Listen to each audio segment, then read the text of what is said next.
Welcome back. Let's do question 413. Factorize the following expression fully. How do we do this? This can give us a square binomial. A square binomial, it means it's something like this: x plus y squared.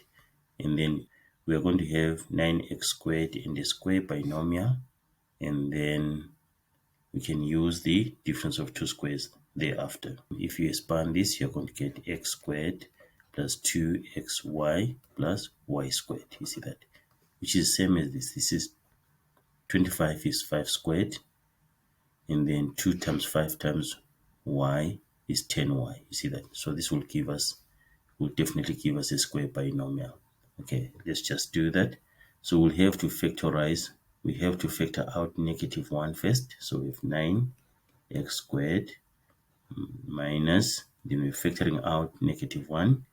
We have y squared minus 10y plus 25. We've factored out -1. Then we have to factorize what is in the square bracket.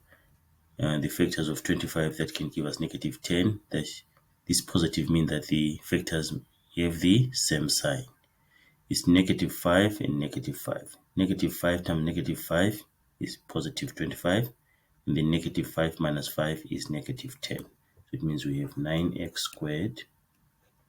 And then we have y minus 5. And then y minus 5. Okay. And then which reduces to 9x squared minus y minus 5 squared. So now we have difference of two squares. This is a square, this is a square. Okay, so difference of two squares, remember, we just create our two brackets. We have plus and minus. And then we put the square roots of these terms. Square root of 9x squared is 3x. Square root of y minus 5 squared is y minus 5. Square root of 9x squared again here is 3x, and then square root of y minus 5 squared is y minus 5. Then we can remove the inner brackets. It's 3x plus y minus 5, and then 3x minus y plus 5. Okay, so we factorize fully. After distributing this, we get -y plus 5. Here positive does not change anything inside the inner bracket, so we remain with this. Okay, we factorize there.